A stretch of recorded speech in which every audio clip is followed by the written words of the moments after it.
दोस्तों, रोज़ाना कहानी में आप सभी का स्वागत है। आज की कहानी तोहफे में खूनी दिल। आप सभी ने कहावत तो सुना ही होगा, प्यार अंधा होता है। और ये बात भी सही है। प्यार जहाँ होता है, जिससे होता है, उससे हो ही जाता है। प्यार जाति, धर्म, गली मोहल्ला कुछ नहीं देखता है, वह तो अपने आप ही हो जाता है। कुछ ऐसे ही प्यार के दो पंछी हैं, राहुल और रीमा। दोनों एक दूसरे से बेहद प्यार करते थे। दोनों एक ही जाति के थे और दोनों का घर बिल्कुल आमने सामने बना हुआ था। यह दोनों एक दूसरे के प्यार में बिल्कुल पागल हो गए थे। यह हाल हो गया था कि जब तक ये दोनों एक दूसरे की आवाज़ न सुन लेते तब तक खाना तक भी नहीं खाते थे। राहुल और रीमा प्यार तो बहुत ज़्यादा करते थे, लेकिन इनको समाज का बहुत डर लगता था। सोचते थे अगर परिवार वालों को मालूम पड़ गया तो हमें बहुत लज्जित होना पड़ेगा।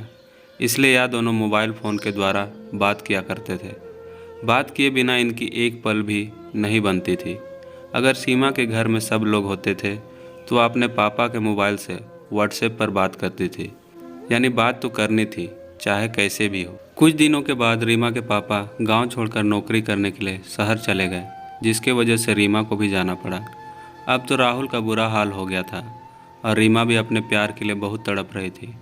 रीमा के पापा जहाँ किराए के मकान में रहते थे, उसी मकान में एक कमरे में एक लड़की अकेले रहती थी, जिसका नाम काजल था। रीमा उसी शहर में उसी मकान के पास ही एक स्कूल में पढ़ने लगी, लेकिन उसका मन पढ़ने में नहीं लगता था। उसका मन राहुल को ही सोचता रहता था। जब दोनों लोग बुरी तरह से तड़पने लगे, तब रीमा ने उसी मकान में रह रही लड़की काजल से दोस्ती कर ली और अपने प्यार की सारी कहानी को रो रो कर बताई। तब उस लड़की ने कहा कि रीमा, तुम चिंता मत करो, मैं तुम्हारी मदद ज़रूर करूँगी। और बोली कि रीमा, तुम रात में मेरे कमरे में आराम किया करो और मेरे मोबाइल से अपने राहुल से वीडियो कॉल पर आमने सामने बात किया करो, जिससे तुम दोनों का मन एक दूसरे को देखकर शांत रहेगा। यह बात सुनकर रीमा बोली, मेरी माँ तुम्हारे कमरे में मुझे सोने नहीं देगी। तब काजल ने कहा, तुम चिंता मत करो, मैं तुम्हारी माँ से बोल दूँगी कि रीमा को मेरे कमरे में मेरे साथ सोने दो, क्योंकि अगर हम दोनों साथ साथ होंगे तो रात में कुछ देर तक पढ़ने में हमारा अच्छा मन लगेगा। जब उस लड़की ने रीमा की माँ से ऐसा बोल दिया तो रीमा की माँ ने उसके कमरे में सोने के लिए हाँ कह दिया। अब रीमा रात में काजल के कमरे में सोने लगी। अब तो रीमा राहुल से काजल के मोबाइल से पूरी रात वीडियो कॉल पर बात करती। रीमा हर बात पर राहुल से यही कहा करती थी कि राहुल, मैं रहती तो यहाँ हूँ पर मेरा दिल तुम्हारे पास है। कुछ दिन बीत जाने के बाद रीमा के पापा रीमा के लिए शादी करने के लिए लड़का ढूंढने लगे। रीमा की मजबूरी थी, वह कुछ कह भी नहीं सकती थी।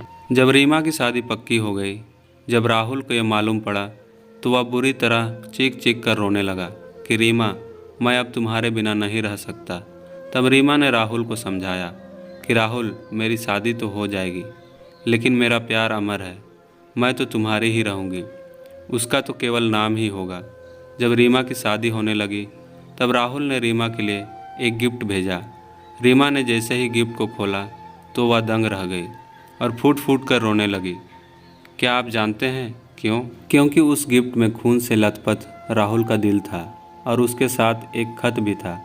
उस खत में राहुल ने लिखा था कि मेरी प्यारी रीमा, तुम अपना दिल तो मेरे पास ही छोड़ आई, इसको तो ले लो या कहाँ अकेला तड़पेगा। रीमा उस खून से लथपथ दिल को अपने दिल से लगाकर चीख चीख कर रोने लगी और कहने लगी कि राहुल, तुमने यह क्या कर दिया। तब उसे अपने राहुल की बहुत याद आई और भगवान से प्रार्थना करने लगी कि हे भगवान, अगर प्यार देना तो दोनों प्यार को एक दूसरे से बिल्कुल अलग ना होने देना। तो दोस्तों, ये दिल को छू लेने और रुला देने वाली कहानी कैसी लगी, कमेंट कर ज़रूर बताइएगा और अपने दोस्तों को भी शेयर कीजिएगा और चैनल पर नए हैं तो सब्सक्राइब कीजिएगा।